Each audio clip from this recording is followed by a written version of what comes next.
Today we're making cake donuts and we're turning them into cute flamingo pool floaties.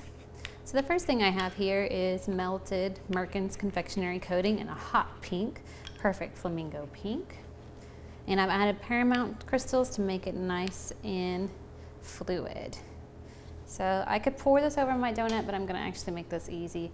And I'm just going to dip my donut halfway, give it a little wiggle, and then pull it up. We're gonna add more details to this in a minute. Same thing, dip my donut down and pull my donut out. Now I have a variety of beautiful sprinkles because you can't have a pool floatie that doesn't have sprinkles on it, especially if it's supposed to be a donut. A few little sprinkles. All right, so I like lots of sprinkles. And I'm going to add just a little bit of a hot pink sanding sugar for extra sparkle. Got to do all this while your donuts are still kind of wet, the chocolate's still kind of wet, so it has something to stick to. Once that chocolate dries, these are just gonna bounce off. So now I got a little bit of glitter. It's fantastic.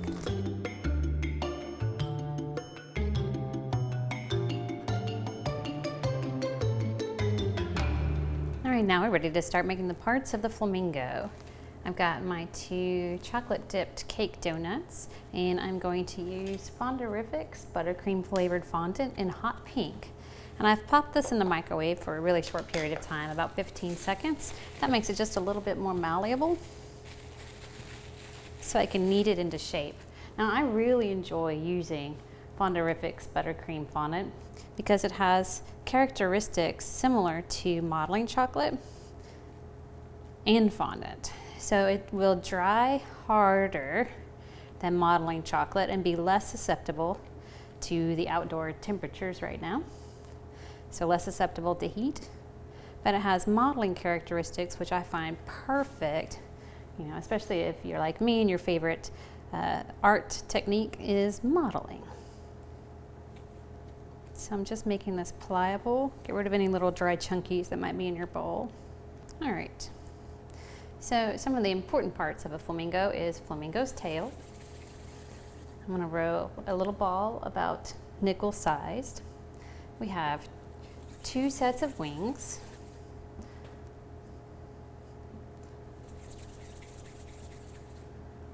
And you know what, I'm gonna exaggerate those a little bit and make them a little bit bigger.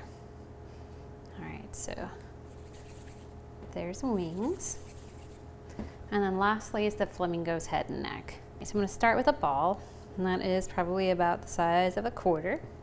And I'm going to roll it into a bit of a log.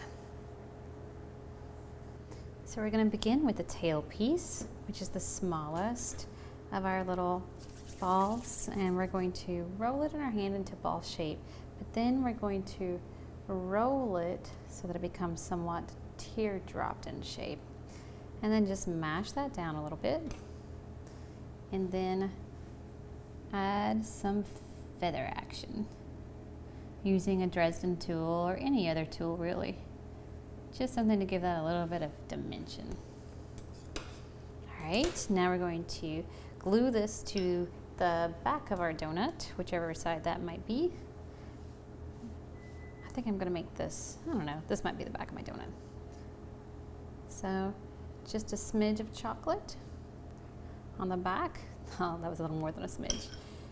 And then choose your space and glue it on. You can press this portion down a little bit. It'll help curve around the donut and keep the little pointy out edge straight. I'm going to just wipe off any excess chocolate to disguise that seam.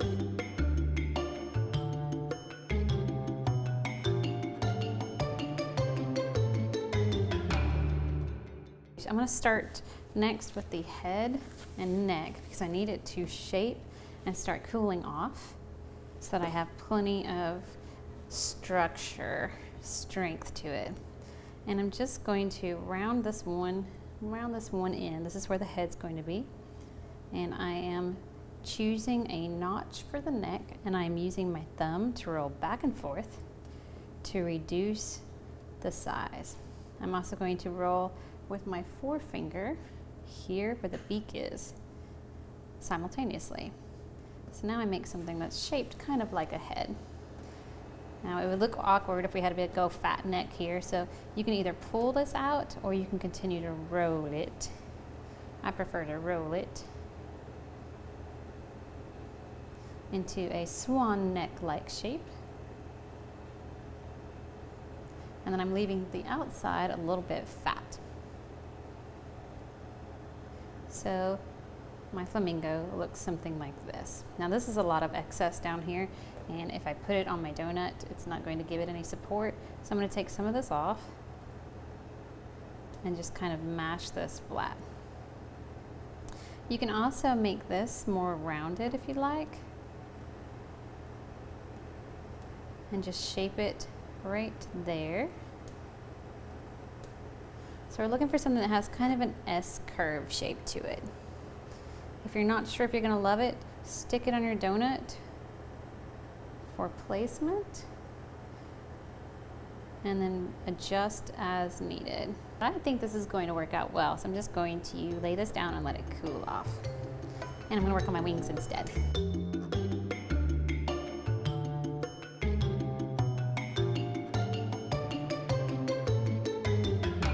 So I've got a ball. This is probably larger than a quarter, maybe close to $1/2. And again, I'm going to work with a teardrop shape. And a second teardrop shape. And then I'm going to flatten this one out just a little bit. And remember, this is going to go on the other side. So I've got to flip it and flatten out that direction. And I'm also going to flatten down the base slightly where it's going to attached to the side of my donut. So here, and the tail.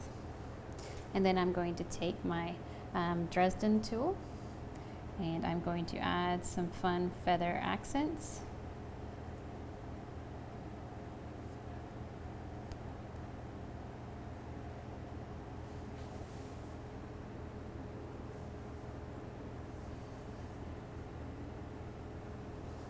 And there are some simplified little wings to go on the side of our floaty donut.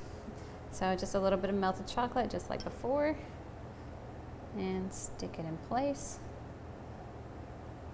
It doesn't take long at all for the chocolate to adhere.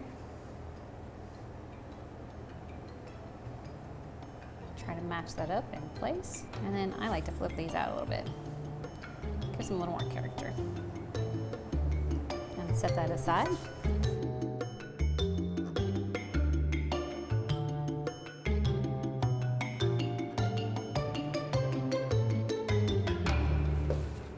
Next, we're going to work on our flamingo's eyes. This is one of the hardest parts. You can use white and then you can turn around and paint the center in, but I'm going to attempt to put the black eyeball center in using chocolate. So I've got 2 tiny little pieces. I'm smashing those flat.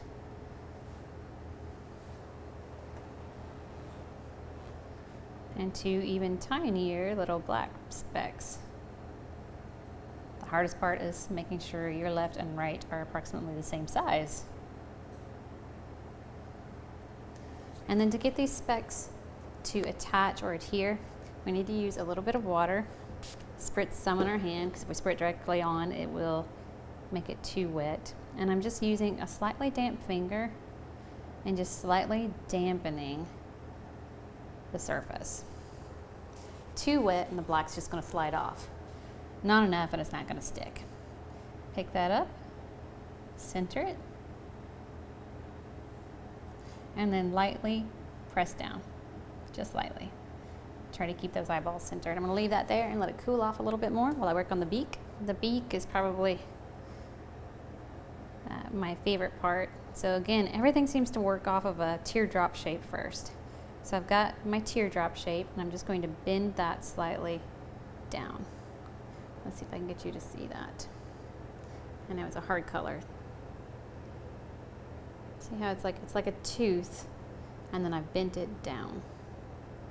I'm going to set that down. I'm going to flatten the back end, because now I've got to make a white piece that matches up to that. Make sure I don't have any black hanging out on my hands.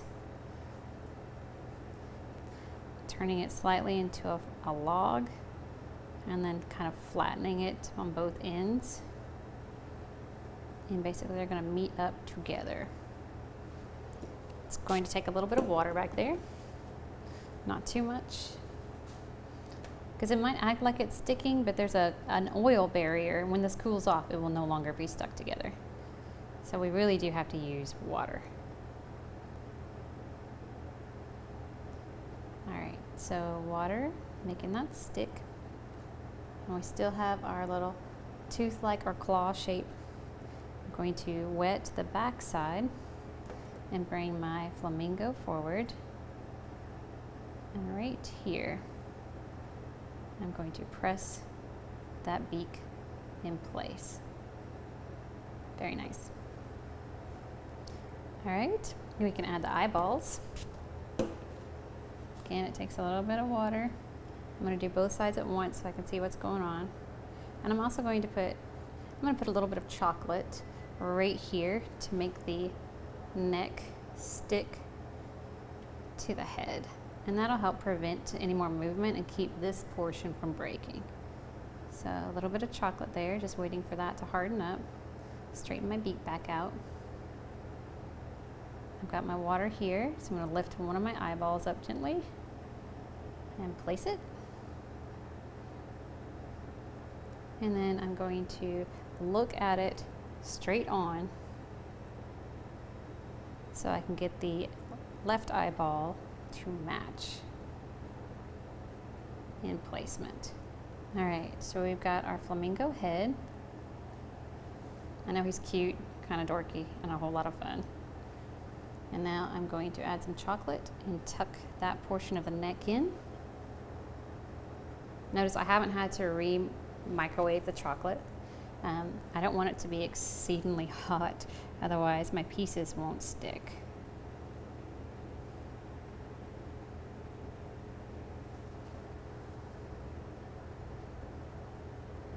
I feel like my eyes are a little bit high.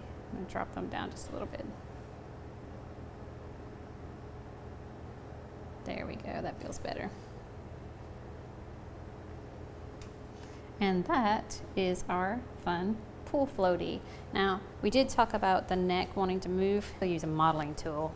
That's probably going to be easier to remove. Or even a paintbrush, something to jab in there and keep that neck open.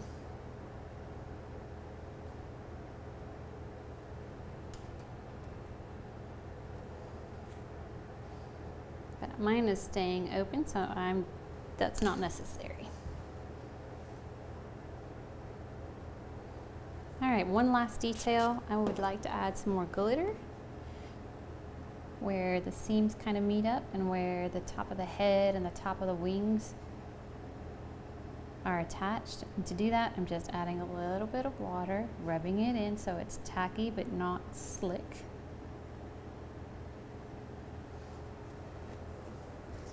And taking my sanding sugar, put my flamingo back up onto the catch grid.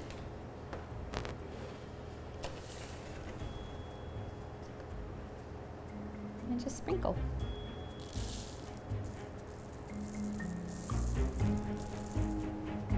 And we have